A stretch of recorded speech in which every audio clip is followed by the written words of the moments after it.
পাঙ্গাস মাছের সেরা স্বাদের রেসিপি আমি যেভাবে তৈরি করি, যারা পাঙ্গাস মাছ কখনো খায় না তারাও এটা দেখলে খেতে চাইবে।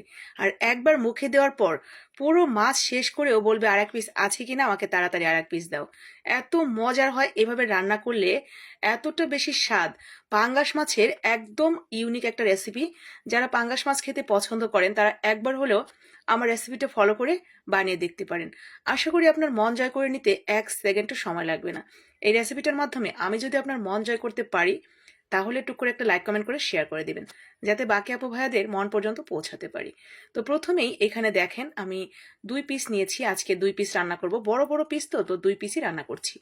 আমাদের বাসায় সবাই পাঙ্গাস মাছ খায় না, তো আমি আর আমার বাসার আরেকজন সদস্য, তো দুজনের জন্য 2 পিস সুন্দর করে নিয়ে নিলাম। এখন এই পাঙ্গাস মাছটাকে আমরা সুন্দর করে লবণ এবং লেবুর রস দিয়ে প্রায় 10 মিনিটের মতো এটা মেখে রেখে দিব। এতে করে পাঙ্গাস মাছের ভেতরে যে একটা এক্সট্রা বাজে গন্ধ থাকে সেটা একদম চলে যাবে, লেবুর সুন্দর একটা ফ্লেভার হবে। এরপরে কুসুম গরম পানি দিয়ে ধুয়ে আমরা এক সাইডে রেখে দিলাম। এখানে আমি নিয়েছি তেলের উপরে আদা, রসুন, পেঁয়াজ, কাঁচামরিচ। 2টা পিসের জন্য আমার যতটুকু প্রয়োজন সে অনুসারেই আমি নিয়ে নিচ্ছি। আর পেঁয়াজ, কাঁচামরিচ সবকিছু যখন একটু ভাজা ভাজা হয়ে যাবে, তখন এখানে দিয়ে দিয়েছি কিছুটা পরিমাণ নর্মাল যে বাদামগুলো থাকে আমাদের দেশীয় বাদাম, চীনা বাদাম। তো সেই চীনা বাদাম এবং সাথে একটু আস্ত জিরা, সেগুলো যখন ভাজা হয়ে গেছে তখন দিয়ে দিলাম কিছুটা পরিমাণ ধনিয়া পাতা। তো সবকিছু সুন্দর করে আমরা একটু ভাজা ভাজা করে নিয়ে এরপরে এটাকে মিহি একটা পেস্ট তৈরি করে নেব। চাইলে আপনি ব্লেন্ডারের জারে দিয়ে পেস্ট তৈরি করে নিতে পারেন সামান্য একটু পানি দিয়ে। তো আমি কষ্ট করে শিলপাটা একটু বেটে নিলাম। আমার আবার শিলপাটার সাথে দারুণ একটা সম্পর্ক আছে। প্রত্যেকদিন এর সাথে দেখা না করলে আমার মনে হয় রাতের ঘুমই হবে না। তো যাই হোক, কষ্ট করে বাটলেও পাটায় বাটা মশলার যে কোনো মশলারই দেখবেন দারুণ একটা স্বাদ থাকে। তো এই তো হয়ে গেছে।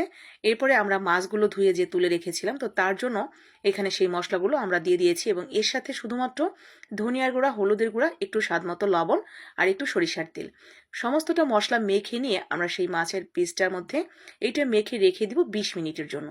তো 20 মিনিটের মধ্যেই মাছটা এই মশলার যত সুঘ্রাণ সেটা টেনে নিবে এবং 20 মিনিট পর এটা রেডি হয়ে যাবে রান্নার জন্য। আমরা যেই তেলের মধ্যে ভেজেছিলাম, তো সেই তেলের সাথে আরেকটু তেল অ্যাড করে দিয়ে একটা তেজপাতা দিয়ে দিলাম এবং সেই মশলা মাখানো মাছটা তেলের উপরে ছেড়ে দিলাম, একটু সামান্য নাড়াচাড়া করে তেলের উপরে। এরপরে আমরা এখানে কিছুটা পানি অ্যাড করে দিব, যাতে সুন্দর মতো রান্না হওয়ার পরও কিছুটা ঝোল থাকে, মানে একদম গা মাখা হয়ে থাকে। তো ওই পরিমাণ পানি দিয়ে স্বাদ মতো লবণ যদি লাগে তাহলে চেখে দেখে নিতে হবে। আর এরই মাঝে কিন্তু দারুণ একটা ফ্লেভার ছড়িয়ে গেছে। আপনাদের যদি এই ফ্লেভারটা আমি শুকাতে পারতাম, বুঝতে পারতেন যে আসলে এটা কতটা মজার। তবে দেখেই আন্দাজ করতে হবে যে এটা আসলেই কতটা ভালো লাগবে খেতে। যদি মনে হয় যে খেতে ভালো লাগবে, তাহলে একবার বানিয়ে দেখবেন।